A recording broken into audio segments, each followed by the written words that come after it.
Up next is Tony Mayo, one of our campsters. He's an executive coach to people who own their own mid-sized businesses, owners and operators of mid-sized businesses. So he says he's a master of analogy and anecdote, and it's interesting where he draws his anecdotes from. He draws from brain science, high-energy physics, Eastern philosophy, and his years of experience in management and sales in high tech. He has an MBA from University of Chicago, lives in Virginia with a wife and 3 kids. Please welcome to the stage Tony Mayo, our final speaker of the day.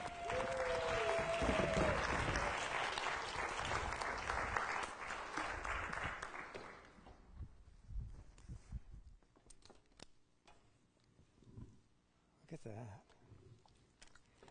I asked for the high chair and the music stand because I got my training at Landmark and it just seems right.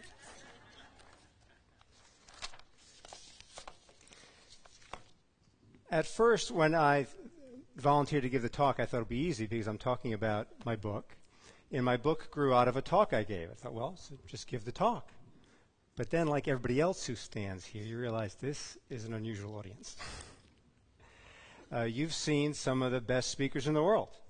A lot of you see that speaker when you look in the mirror. Boy, that really went over, didn't it? Come on, who sees a great speaker when they look in the mirror? Yeah. But I thought, well, I'm thinking what you want is you want to learn, you want to grow, stretch, get a couple of distinctions you can use. So if I do that, is it a success if you just stretch a little? Is that going to be a good talk? Yeah. Okay, so let's get the hard part over with first. Stand up. Sort of, you're going to need your hands free. Kind of shift your weight to the balls of your feet so you can bounce a little bit. All right? Then reach up with one hand. Put that down. Reach up with the other hand. Put that down. Reach around your shoulders. Give yourself a nice hug. Oh, a little crunchy, yeah? And then pretend you got something icky on your fingers and just kind of shake it off. Okay. We stretched. Now I'll try a couple of distinctions. I'm going to talk today about something that's very close to my heart, and that is people being open and genuine with each other. My company is called Mayo Genuine. And because it's so close to my heart, along with that eagerness to share it with you comes nervousness. And that's the topic. The more important it is, seems like the more risky it is.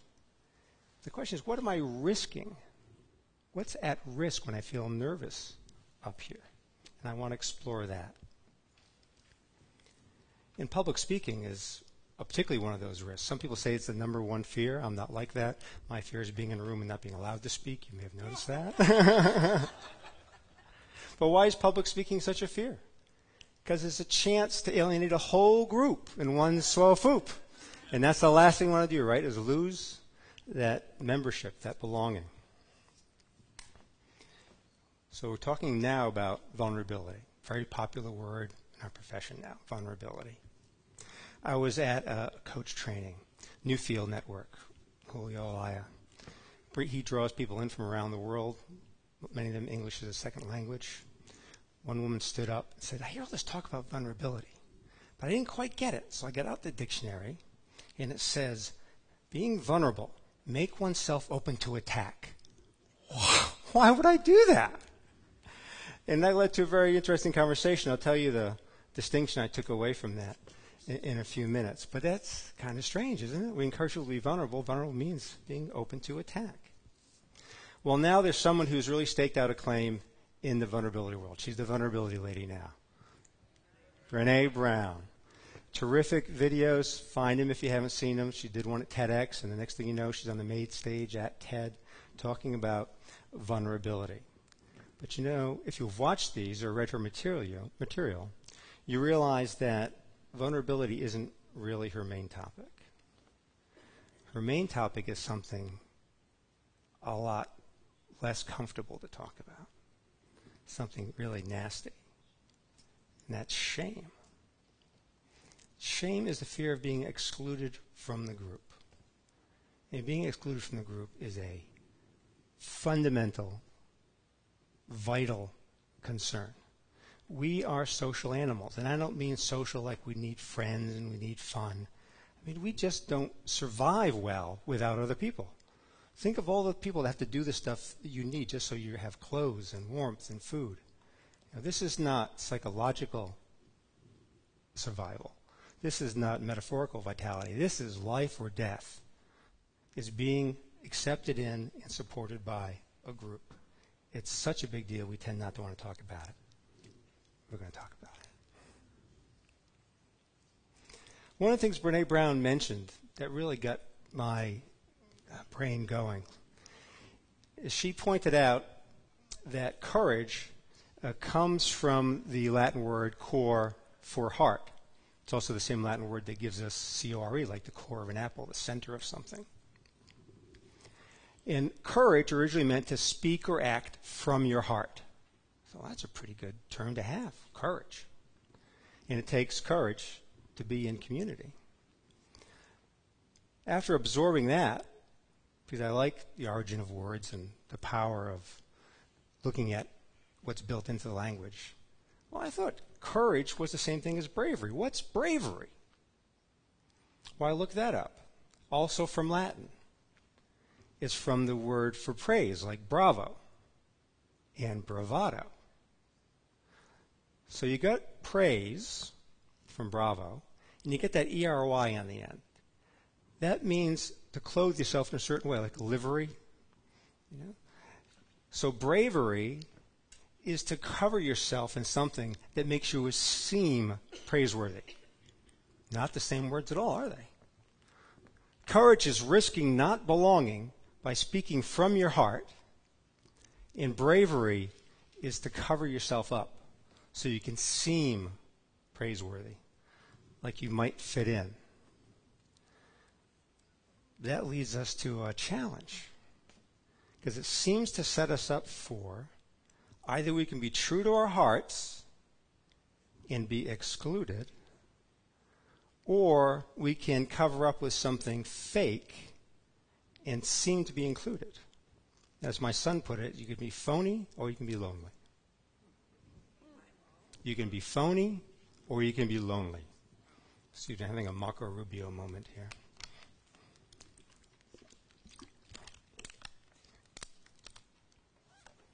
And this is fairly universal. You know that voice in your head that's going all the time? I know there are a lot of meditators here. You know what that voice is. The rest of you who don't know about that, if you're thinking, what voice is he talking about? It's that voice. You know, the what voice? Take a moment and listen to that voice. Just that internal dialogue, that narrative that's going all the time. You know, it's, what time is dinner? Do I need to change plans?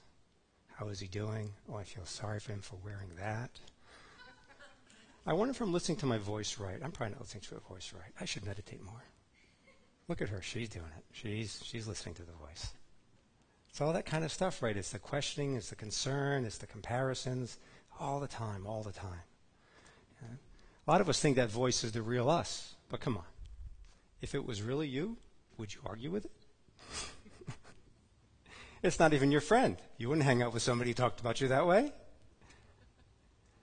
But it drives a lot of our actions if we start to treat it like our friend or ourselves. Getting a little bit of distance there is so important. But still, loneliness is a threat. Back in the late 1800s, we understood the germ theory of disease. We started to have antisepsis became a craze. It was a fad. You know, Lister invented Listerine, Dr. Lister, Listerine. And for instance, they changed the better orphanages here in the U.S. and the processed parts of Europe so that the babies each had their own individual crib, and the staff was instructed to touch the babies, you've heard about this, touch the babies as little as possible because you might give them a germ. But they were clean, they were fed, they were clothed. And you're nodding. How long do those babies last? Months, maybe a couple of years, they die. It's called anaclitic depression. Without not being touched, causes depression, can cause death. After the first time I gave this talk, research came out, you may have seen it. Turns out that loneliness in the elderly increases the probability of death within the next year more than obesity. Loneliness in the elderly increases your chance of death within the next year twice as much as obesity. About the same amount as living in extreme poverty. It's very real. It affects babies, affects the elderly. It affects all of us. I heard a radio show a while back about an office in the LA County government that when someone dies, they try to find the next of kin or anybody they know who wants the body and the stuff. And when they can't find anybody, then they empty the apartments. And once a year, they cremate the bodies and bury them in a mass grave. How many do you think there are in LA every year that have nobody after an exhaustive official government search? 3,000 year after year after year. People who lived with nobody till they died. Well, what's the way out? You know, I'd like to see there's some alternative to being phony or being lonely. And I think the world is made up of two kinds of people. People divide the world into two kinds of people and the ones who don't. So maybe there's a way to cut that Gordian knot, find a way through. I remember an incident in high school. It's less of an incident than an ongoing charade. I went to an all-male Catholic high school. And as soon as you hear that, you probably think you know a lot about it, and you're probably right. And there was this one young man who was kind of small, with delicate bone structure, was artistic, and spoke in a particular way. And it was the common sport for the rest of us to bond by making fun of him. And I think looking back, aside from being embarrassed about that for the obvious reasons, the thing that bothered me the most about him at the time wasn't that he was faggy, I guess is what we would have said at the time, is that he just kept on being the way he was. He kept showing up and going to ceramics club and organizing the drama society and talking the way he talked and looking the way he looked. It's like, why the hell does he get to be himself? For 4 years he kept doing that, while the rest of us hadn't grown up yet. So you see someone like that every now and then. The question is, how do we bring out in other people the freedom, hold the space, so they can be courageous instead of being brave? And part of it is that vulnerability, is to speak from your own heart and take that risk of how people will react. And to be genuinely curious and open when people say things that might otherwise shock, dismay you. And just have it be. Accept it. Let it in. And it's a continual choice. It's a continual challenge to do this. Going back to that conference with Newfield, when this woman asked about why would I be open to attack? And what does vulnerability really mean? What I took away from it is vulnerability is actually accepting that I need other people in my life to have the life I want. I mean, that's not the way I was raised. I was raised in John Wayne, Western, I'll do it myself, I'm okay. But just continually remind myself, I do actually need other people to participate. And I want them to participate in my heart life, not my pretend putting on a show life. And even worse, I need to know that I'm participating in other people's lives, that I'm touching what genuinely matters to them. And that is a stand and a challenge to be able to do that. So one way that helps me do this is certain mantras and behaviors and practices. And I want you to help me with one of these now. It's a call and response. I don't have Fred's voice or rhythm, but I got some material. Your response is very simple. One word, courage. But you got to say it a particular way. You got to kind of push that first syllable like this. Courage. Can you do that? Courage. One more time. Courage. What makes a king out of a slave? What makes the flag on the mast to wave? What makes the elephant charge his tusk and guard his musk. What makes the muskrat guard his musk? What makes the Sphinx the seventh wonder? What makes the dawn come up like thunder? What makes the Hottentot so hot? What puts the ape in apricot? What do they got that you all got? Courage, you're darn right you do.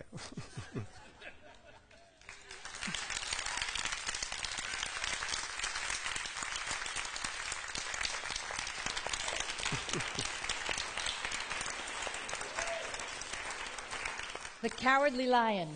Courage. Anyone have questions? Questions. Any questions for Tony? No one has any courage to ask the question. A lot of hunger. They're hungry. Well, we got one from Gail, all right. I'm wondering how to, because I have challenges with courage, although you guys may not think so. But holding on to authenticity, to me, is the hardest part of it. What do you think helps you even know this is being true to me, or this is being, when you feel so influenced by what others will think? Right. But the thing is, we're so often influenced by what we think they think.